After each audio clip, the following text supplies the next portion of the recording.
What's going on, folks? This is Coach Marcus for Pro Fan Talk. Let's talk about moving the goalposts.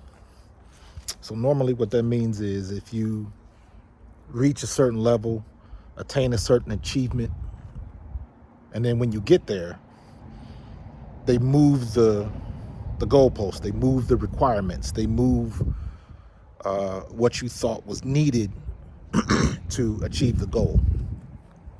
So it seems like when it comes to Jalen Hurts and the Eagles, they keep moving the goalposts. You got people like Chris Sims, you got Nick Wright, you got what's the guy from the Giants, Julian Love. You got Cowherd, a lot of the media heads. Brandon Ayuk had something to say. Everybody's got something to say, and they keep moving the goalposts.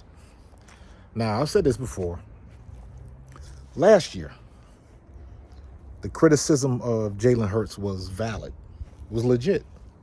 Passing skills wasn't quite up to snuff. He was running a lot. And if you could slow down or stop him running, then he would be pretty much ineffective as a passer.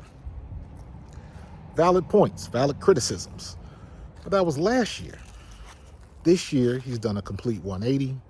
He's become a very efficient passer, doesn't turn the ball over. And he's putting his team in situations where they can win ball games. They came out with all of this stuff about it's the system, it's not him. And then you saw what happened when he wasn't in the system. But they keep moving the goalposts. If you were to ask anybody, Philadelphia fan or not, what would Jalen Hurts have to do to, I don't know, be considered a franchise quarterback? Because he certainly wasn't considered a franchise quarterback at first or last year. And again, rightfully so. He hadn't shown anything. But now you fast forward to this year and everything he's doing, 16-1 as a starter. It's been nothing short of amazing. But they keep moving the goalposts. Last year when he made the Pro Bowl as an alternate, and all of the question marks were popping up of what they were going to do, I made the argument, if you took Jalen Hurts' stats and gave him to Trevor Lawrence would have been the first team Pro Bowler, in my opinion. Because Trevor Lawrence has the stereotypical quarterback skills. Big arm, tall guy, always looking to throw the ball down the field, throw the ball 35, 40 times a game. You know what I'm talking about. But Jalen Hurts is doing it differently. So he gets pegged as a running quarterback like a lot of black quarterbacks do. Let's get that elephant in the room out of the way. In my opinion, that's why a lot of people look at him that way. And again, not necessarily wrong. But you got to look at the complete picture. If a lot of these quarterbacks had Jalen Hurts' stats, they would be, no question, top of the heap. If Brock Purdy would have been doing what Jalen Hurts was doing, if you name any quarterback, Tannehill, anybody, their accolades would be through the roof. So it's just curious as to why people are going out of their way. Like I said, Nick Wright, Chris Sims, and Bart Scott. Bart Scott was the other one.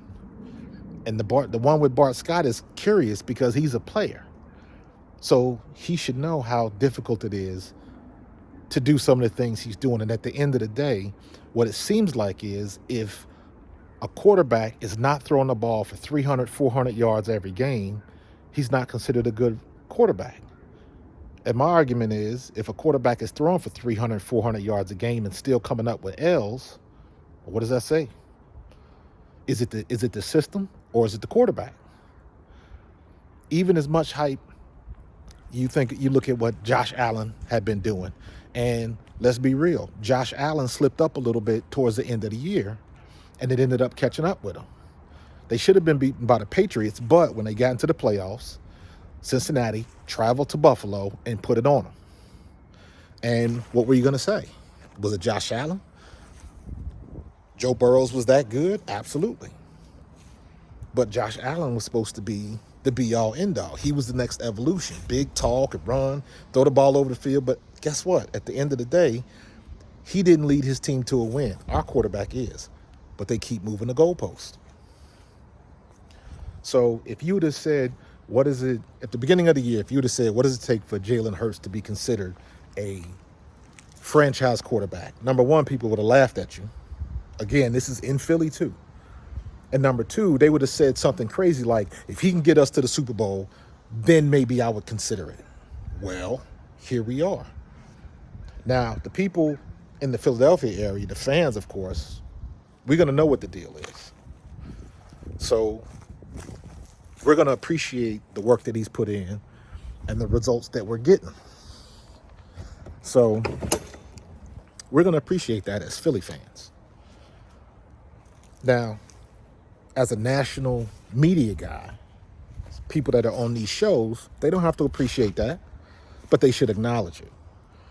You might not like the Eagles or whatever, and some of the reasons and some of the stuff that they're putting out there as to why he's not good or why he's not top of the list, it doesn't make sense, because if you were to put any other quarterback in those situations, they wouldn't have no problem putting on the top of the list.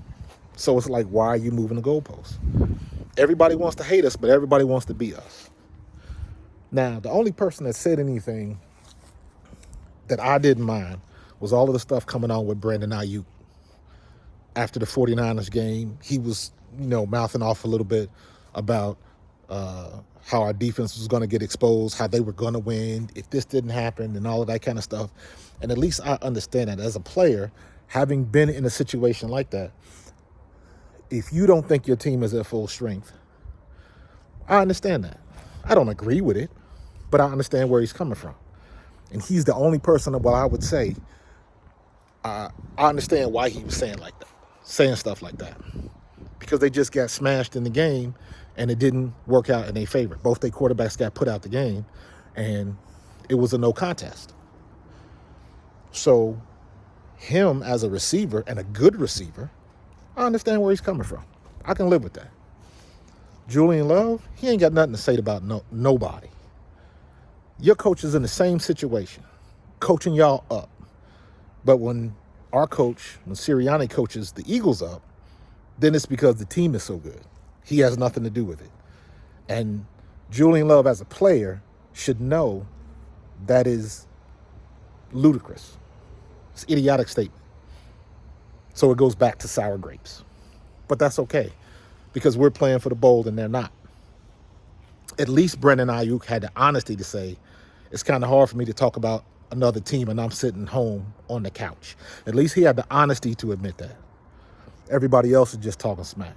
Bart Scott, Sims, even when Sims in an interview yesterday still doubled and tripled down about what he doesn't like about Jalen Hurts. And it ain't about what you like or don't like. It's about the results that you get. What don't you like about winning? Keep all of the stats. If he's putting wins for your team and getting your team to the Super Bowl, what's the problem? Shouldn't be none. But they keep moving the goalposts. But that's all right. We got one game left. We got one thing left to do. And if we handle our business this weekend, there'll be another parade in Philly. That's what it's all about. Go Birds.